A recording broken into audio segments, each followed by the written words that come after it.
Hi there, it's once again me, Netharios, your Game of Thrones chronicler.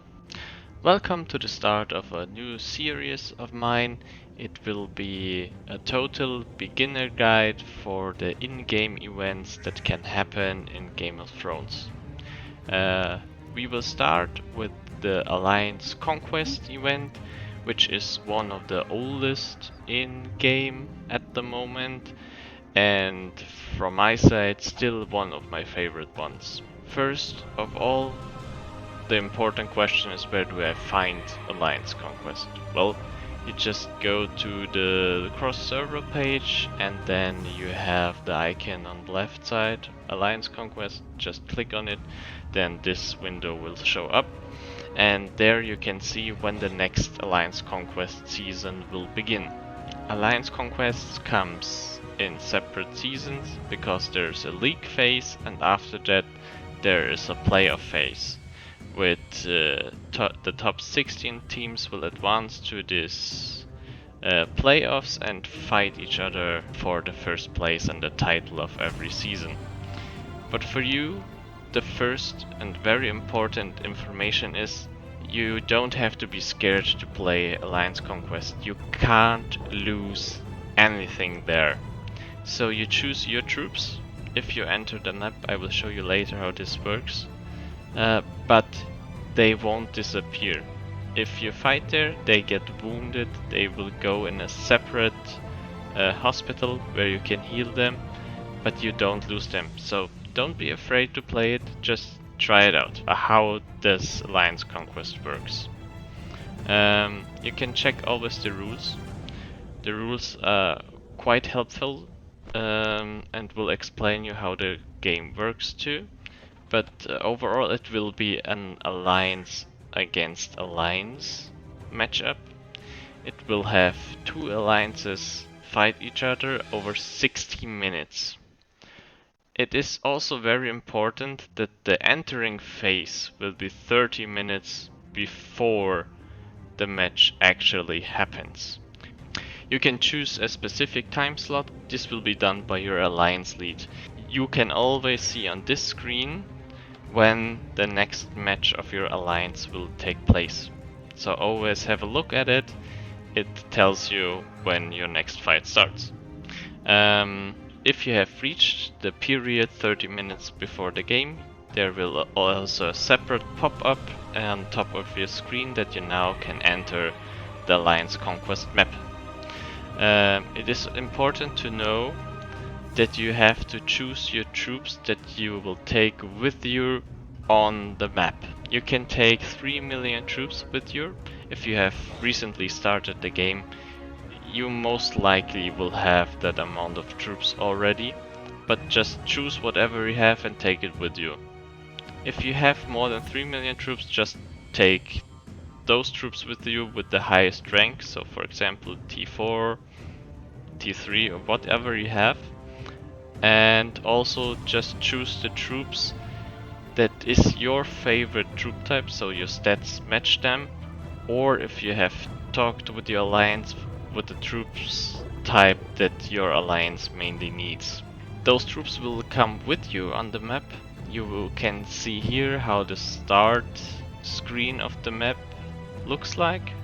You enter it and then you have to choose one of those squares where you can place your castle. If you're in an alliance that is used to this event and those matches, they will have a separate order, because in the first rows normally are those who start rallies on buildings, and in the back rows are those who fill those rallies with troops.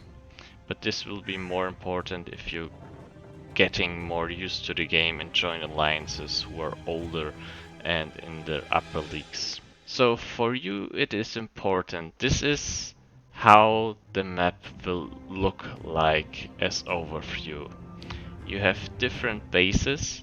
Those will open after a specific timer on the buildings. So at the start, before the match starts, those buildings are all locked and have timer when they open. The first buildings that will open are the Temple of the Mother, the Lannister outpost, the Targaryen outpost, and the Temple of the Warrior. Those are the first buildings that will open. Your players with the best stats will start an attack on that building and speed up their troops to get this building for your alliance. After that, the building will have a protection, so the enemy can't instantly attack it. So after conquering a building, it is important to support it with the troop type that is needed, and for the start this will be your main thing. So people will get a building and you send troops to defend it. The next buildings that will open are the Targaryen port and the Lannister port. After that, the main building, Castle Rock, will open.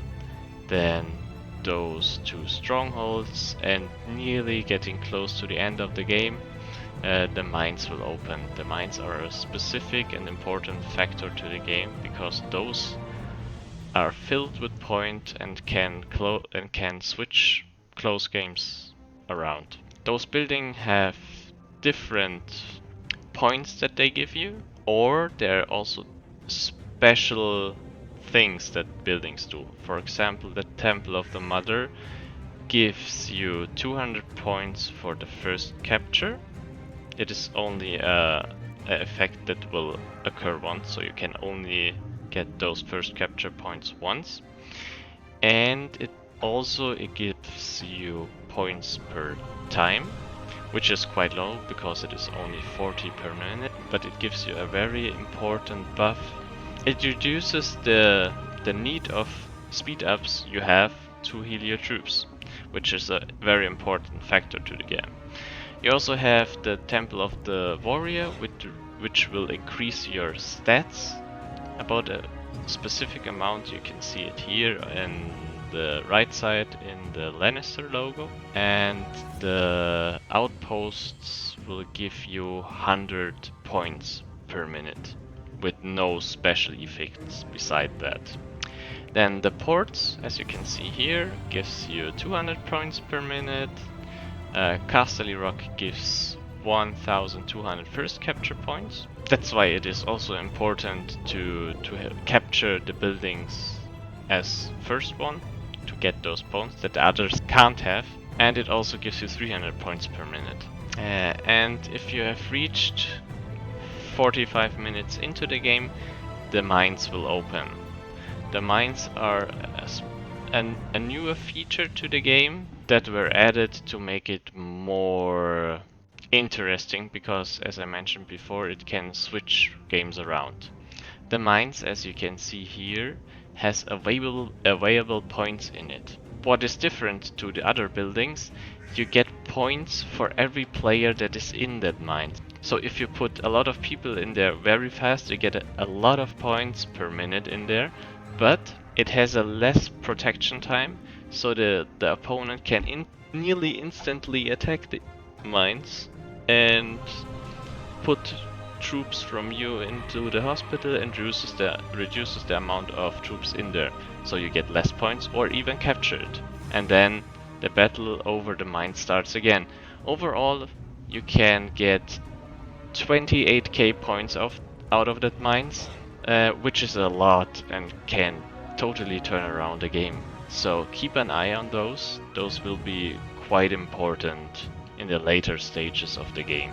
Here is just another overview about the buildings, their first capture points and their points per minute. So you can see the names on the left side, then the open time.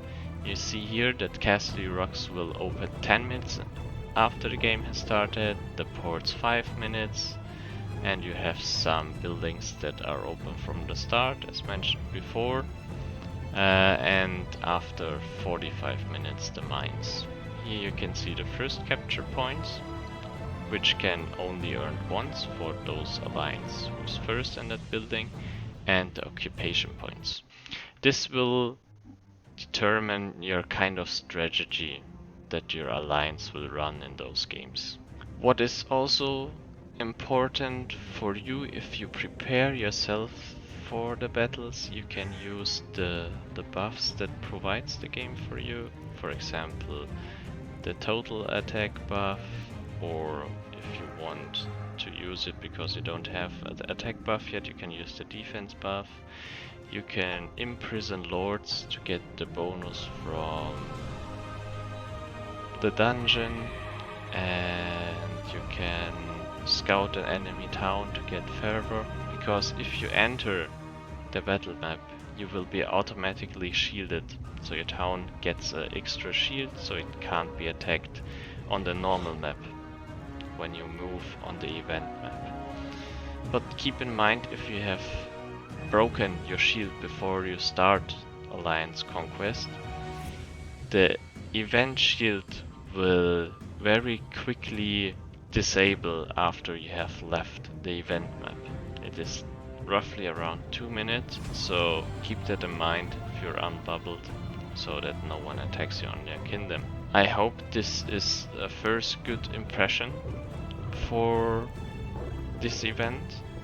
We will go in the next video more into how to play on the map Alliance Conquest, and I hope I see you next time there. So enjoy your time in game. Bye.